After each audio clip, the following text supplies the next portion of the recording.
It's the 2020s. Anime is more popular than ever. And there are so many ways to watch it, so let's cover them all.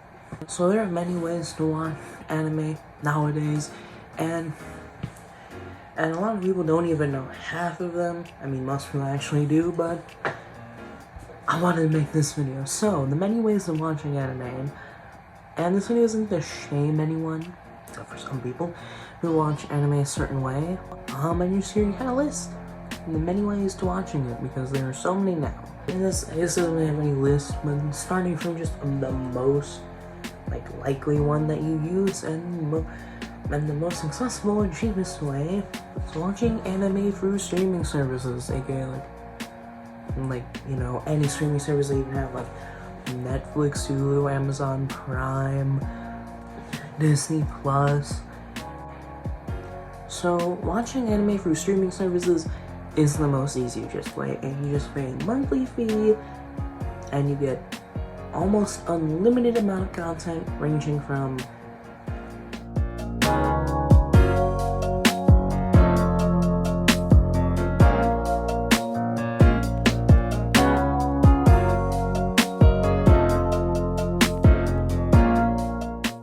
live action movies, like action, romance, adventure, sci-fi, to cartoons, anime, Korean animation, whatever. Apparently anything you want is on those platforms. Some have more anime than others, some have less anime than others. For example, Hulu, out of all of them, has the most amount of anime because they have a deal with Funimation, and so they basically get almost everything. They also get a lot of rights to stream anime, while they're airing. For example, they had the rights of Mushoku Tensei, Zom 100, and they had the rights to Trigun, Spy Family, Chainsaw Man. They basically, any currently airing anime that is owned by a bigger studio, or that is currently being subbed on Crunchyroll, is most likely also on Hulu. And Netflix is a little weird. They have most of the most popular anime, and in terms of region specific, they probably have the most amount of anime. If you use a VPN and went to Japan, you probably have any anime, whether that be currently airing or old school. We're talking old school, older Gundam series. We're talking some of the OGs, even Berserk, 90s version is on there. And some places in Europe also have a lot more anime, specifically Dragon Ball related ones. But the problem with Netflix is they just don't really have a lot, especially in America, they have the problem of just releasing random things that almost everyone likes, like The Hunger Games, or Lord of the Rings, or Megamind or whatever, and then they'll have them for months, and then after a month they're just gone. They got better now. They actually have a bar on the show saying leaving soon, instead of just, oh, this is cool, I'm gonna watch this later, and you don't realize that it's gonna leave in literally less than a month. So that's just mainstream streaming services. Now we have more obscure streaming services, anime specific ones, like Crunchyroll, Funimation, and HiDive. HiDive is practically irrelevant. They really, not many big animes, really only companies that work with them is Sendai Films, and that's really it. Some more obscure anime that aren't going to be as popular, off the bat, like Oshinoko, which, despite it being super popular now, literally Idol, which is a song from Oshinoko, was one of the most streamed songs just on almost every platform, Spotify, YouTube Music, Apple Music, just all of them. It was one of the most streamed songs on almost every platform, and yet Oshinoko is still on high dive because I guess Crunchyroll didn't think it was going to be popular. Now, the cons of having an anime-specific streaming service is that, well, you don't really get as much content variety. It's just anime, and for things like Funimation, it is just Funimation titles. And if you're lucky, they will have the sub, and if you're not lucky, you only have the dub, and that might be only English. There might not be a Spanish, or a French, or a Portuguese dub, because Funimation did not make those dubs. At least, depending on some series. Also, Funimation just has a smaller kind of catalog because it does have to rely on them being Funimation. Plus, they've lost the rights for several shows and just don't have several shows even if they're owned by them. For example, Funimation helped produce the Evangelion movies, like the reboot ones, but you can't watch the Eva films. You can only watch them on Amazon. You can't watch them on Funimation. And for something like Crunchyroll, which is the worst, I'll get to that later, you might have a variety of content, like you also have J-dramas and other Japanese shows. You also just get a lot more variety of anime because it's not just Funimation. You can get things from like Funimation, Sendai, like other studios that do dubs. You can even get Viz titles. You can read manga. It's a very small variety, but you can read manga on there too. And then high dive, really like obscure anime, mainly slice of life, some isekai, cute girls doing cute things kind of anime, and that's really it. There's not a huge catalog because high dive is more obscure because it is, not a huge conglomerate like Crunchyroll and Funimation, who are owned by Sony. And then there is the obvious, like, TV. And some people might actually not find it so obvious. Depending on where you are, anime might not be on TV as much. Like, where I am, we only have one channel if you want anime, and that is Cartoon Network, specifically Adult Swim. In the place where I am, Adult Swim still starts at 9. It's been pushed back to around 7 in a lot of places, but not where I live. Even then, Toonami didn't start until 12. Like, on most days, like Dragon Ball Z Kai, My Hero Academia, or even like Demon Slayer was airing, or even Full Metal Alchemist was airing, like around 9 or 10, but like most of the shows like Naruto or like Rurouni Kenshin or even Full Metal Alchemist sometimes, or like Demon Slayer was like pushed back to like 12 to like 5 p.m., like 5 a.m. But yes, TV still provides anime. Disney XD has the rights to like most of the Pokemon series. Actually, all the Pokemon series. They sometimes get other anime too. They also have Beyblade. I believe like Digimon is owned by Nickelodeon, at least TV-wise. Same with Yu-Gi-Oh! I believe is also on Nickelodeon. But that's really it. But still, TV is an option. And then there's the option where I would say that you probably forgot these even existed, but I'm not a boomer that thinks that these things are still not used, because they are. These things. And if I was a boomer that thinks these things aren't used, I would explain to you what a DVD is. But let's face it, you know what a DVD is. You probably own them, or at least used to use them.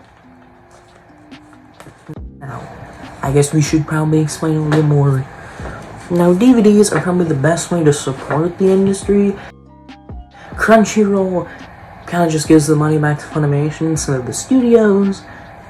Crunchyroll mostly gives the money back to Sony, which does not give it to the studios as much. And if anything goes to the anime industry, it's most likely Aniplex, which mainly just owns music and like production rights rather than the actual animators. For example, things like Netflix, it mainly goes back to Netflix, and then the production studio, people that own the rights, and then the animators and the author of the series, or creator of the series. Meanwhile, a DVD, like a Naruto DVD or Blu-ray, I only own one DVD. I would like to eventually collect more anime DVDs just for like the fun, I guess. Maybe. I don't know. But DVD, like owning a Naruto DVD gives direct money to, well, one, Viz, but also and the store, but it also gives it a lot more to the anime industry because you're actually paying for it instead of just subscribing and that money going to the service. But American DVDs, like, example, like this old Dragon Ball DVD that's by the Ocean Dub, literally the Ocean Dub. Like, most of it goes back to Funimation, Pioneer, if you could see, yeah, Pioneer, Ocean, obviously, Cartoon Network since they owned it at the time, and then Bandai, and maybe a little to Toei, but not a whole bunch. But now Japanese DVDs and Blu-rays are the best way to support the series. And that's because, well, the Japanese DVDs give directly back to the creators because they're from Japan. That means there isn't an American company that is taking them. If you get a Japanese Blu-ray DVD, they're going straight to the creators and the company and everything that made the actual anime, instead of just, you know, having to go through Netflix and having to go through, like, everything else, or having to go through Crunchyroll to Funimation to Sony to Aniplex and then back to the creators. That is, like, comparably better for the industry. But Japanese Blu-rays literally cost you an arm and a leg. Call me Edward Elric. Because you have to give, I'm gonna call you Edward Elric, because you have to get rid of your arm and a leg. Just for a Japanese anime, like Blu-ray, like DVD, you might just have to get rid of your arm, but Blu-ray, yeah, you have to lose a lot.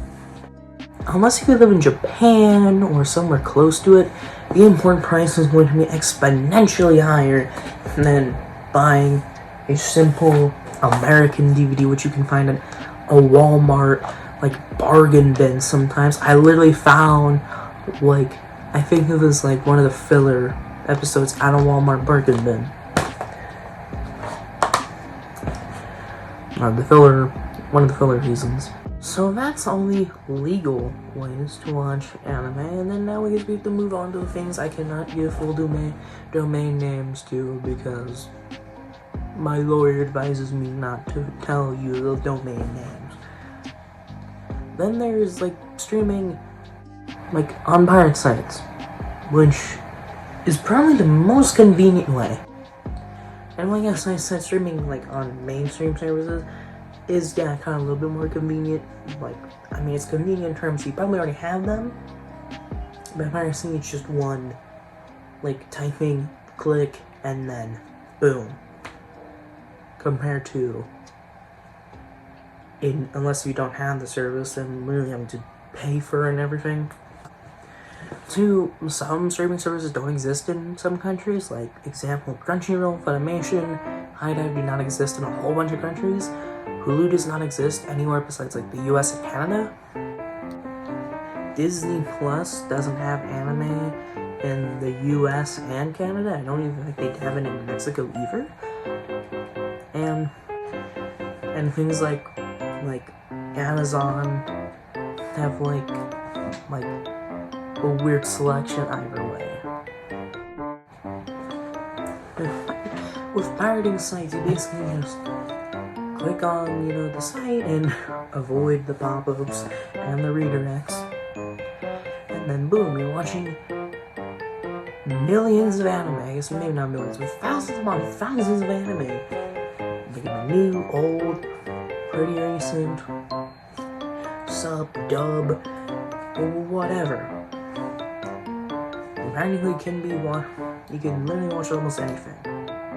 The downside is you're not supporting the industry, but to be fair, giving nothing to the industry is probably less of a slap to the face than giving most of your money to the streaming service and then only getting like a penny in like yen, not even dollars. Because like a penny in dollars would be like what, like 24 cents or whatever for them. It would be a lot higher for them, but like still less of a slap to the face. And I guess another downside is just malware. No, I don't want to, if you're a website maker or if you own a pirating site or use one, I'm not clowning on you, because at least the smartest amongst the anime fans are actually not paying for literally every subscription service. We're paying for this physical media that will eventually, these discs will rot out, and we'll never be able to play them ever again. After some point, it could easily be broken. But most anime pirating sites are not really trustworthy. The most popular one for like years, which it doesn't exist anymore, so I can't really say the name, Kiss Anime, was not a saved site. It was not at all. It did not have a secure URL. It redirected you almost the moment you clicked on the site. There were like millions of pop-up ads. There's a whole bunch of adware already. If you made an account, which I hope you never did, if you did, then they practically probably will send phishing emails to you. If you clicked on any link, even if it was just alternative player or something, you would literally get sent to the most malware-driven site ever. Yeah. And then some things which again, this domain does not exist. If you look it up, it will give you support the artist, which not really, since the things they show you don't even have anime on them. But Zoro.2, which I could say because that's kind of the brand. If I just say Zoro, you're gonna be thinking of dude from One Piece. I'm gonna have to say Zoro T.O. But yeah, I just had to say the name. And then Zoro, for a while, was the most popular and the best one. And no ads. It had no ads. Completely safe. No redirects. Most amount of selection. One of the best video players. Higher quality than stuff like his anime, because it went up to 720p instead of 480p. Actually had a good UI, so much so that if you look up any other anime pirating site, they'll probably most likely have the same layout. It will most likely have the same layout where it will have a home page, or just a page where you can search for it, and then go onto the home page. It did get worse though, because they eventually brought ads, and literally there was so much bad quality control that you could not get on the site. They had to shut it down because there'd be 50 redirects, and you'd have to literally close out of the site. And since no legitimate service would advertise on something like that, obviously you would probably get by the end of it, just getting on the site, you probably would have had at least 7 viruses by the end of it, just trying to get in.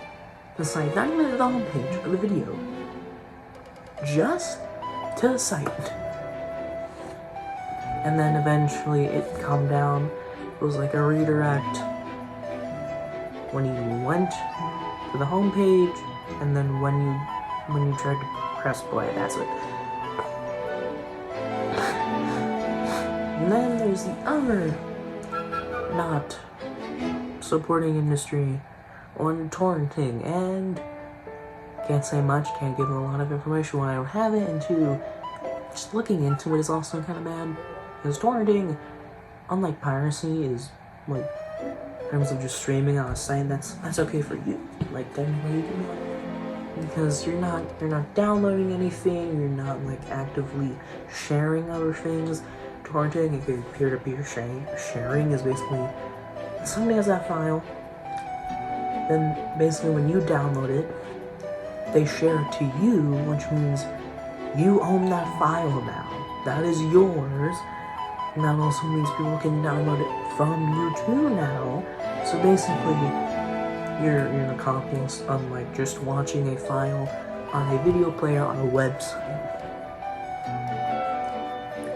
And also, just like, if you were to download the wrong thing, or press the wrong download button, immediately, yeah, not so good. It could be easily as just Bill Clinton. If you know anything about like the 2000s, like late 90s, 2000s internet culture and torrenting, you know about the Bill Clinton thing. Or it could be as simple as that, or a Rickroll or a different show, to malware, spyware, just every kind of ware, all of them, WarioWare. Those are all the ways to watch anime, and now we should probably get into downsides for them. We're covering some of them, but I guess kind of a quick lightning round. Except for physical media, because I only mentioned it about how these discs will rot, but that's it. So, for like streaming on like mainstream services, sometimes a lot more expensive. You might have to use a VPN to get what you want.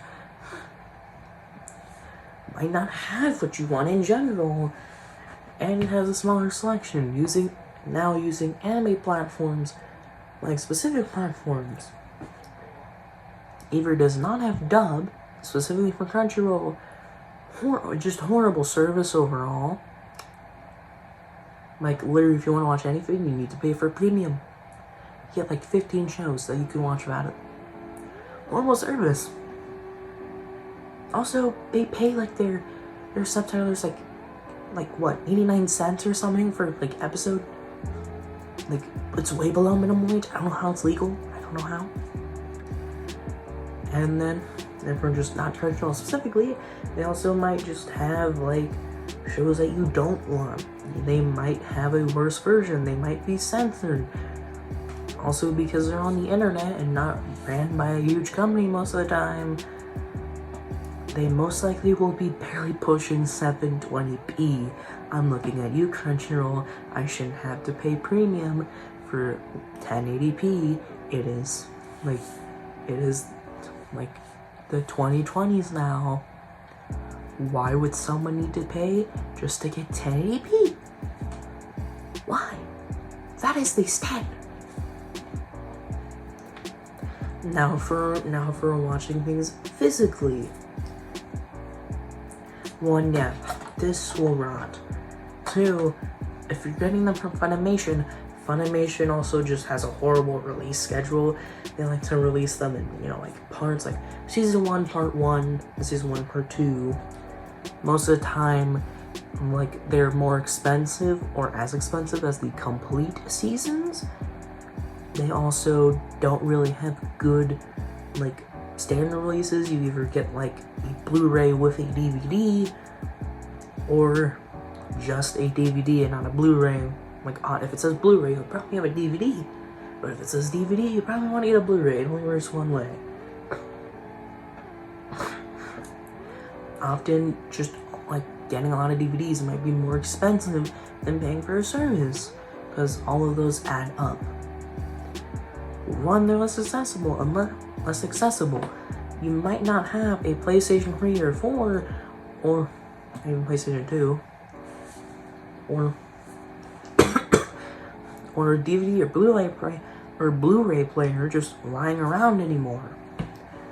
Well, since not a lot of them are being made anymore, specifically ones that are tailor-made for, DVDs and Blu-rays, you might have to get ones that only go up to 1080p instead of 4K. And also, the biggest problem, which I might make a whole video after, eventually, is bootleg DVDs. If you go to any, and I mean any, specific Japanese store that sells anime DVDs, like anywhere in Chinatown and San Francisco or Little Tokyo, you probably found these weird anime DVDs that have some kind of Asian language text. They're in a box and they're all shiny, and you think they're official until you realize that no, they are bootlegs. Yes, I also do own a bootleg of Pokemon. So basically just spawn a fake one. If it doesn't say Funimation, Sendai, Crunchyroll, or Viz, or even Aniplex, then it's probably a bootleg. Especially if it has a website with anything that includes Asia, or not a .org or whatever, not a .org or .com site. Especially if it has random Asian text that you know for a fact is not Japanese, or if the logo is just slightly off. Especially if the DVDs open up from, or instead of right to left, they're left to right for some reason, and they're in a sleeve that isn't top. They come off from the you can't just slide them off. You have to pull them out. I'm probably showing you my bootleg or footage from two great YouTube videos by I can't pronounce the name, but here is the name. Really check him out. He hasn't uploaded in a while, but he's really funny. It is hard to understand him though. He has a really thick, it's not racist.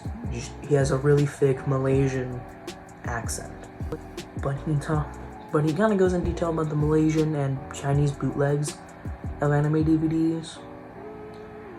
So yeah, the bootlegs are also a huge problem because they might be cheaper, and they might make you think, oh well, this is cheaper, so I'm gonna buy this, until you realize this only has okay audio quality, meh subtitles, pretty decent audio quality, and then piracy, ads, malware, and semi-torrenting, plus it is a crime. So yeah, that's all the ways to watch anime. What do I use? And before you say DVDs, no. I use a mixture of things. I mostly watch on the mainstream streaming platforms, with occasionally having to go onto the occasional yo-ho-ho site because there are just some things that aren't available in my country or available on the streaming services I have, and I'm not rolling in the dough. I can't just get any streaming service I want. Who do I think is the best? Watching on mainstream services. Why do I think streaming on mainstream services is the best way to watch? Not the best way to split the industry, but most options, they're more affordable than Crunchyroll. I mean, Netflix's base plan or premium gets you literally everything. I guess there isn't a premium, their base plan gets you everything. Crunchyroll doesn't. Hulu gives you not only live TV, but they can give you other live action shows, movies, and anime. Amazon has a lot of good anime. They're a lot more obscure, but they are good. HBO has a lot of Ghibli stuff on them. It's just more sensible to use those official sites. Meanwhile, mainstream sites, Well, Crunchyroll, more expensive, just less, like, content in general, not even including anime, it's just less content. And then DVDs, a dying medium, usually bulky, sometimes bulky if you want entire seasons. Sometimes they don't exist, they're no longer in print. They'll eventually rot out. Piracy doesn't support the industry and is potentially harmful for your computer. Same with torrenting, and it's very much a crime. So yeah, mainstream streaming services win on this one. I should probably check that out. It has occurred to me, I think I might have started a little riot. I think everything should be fine.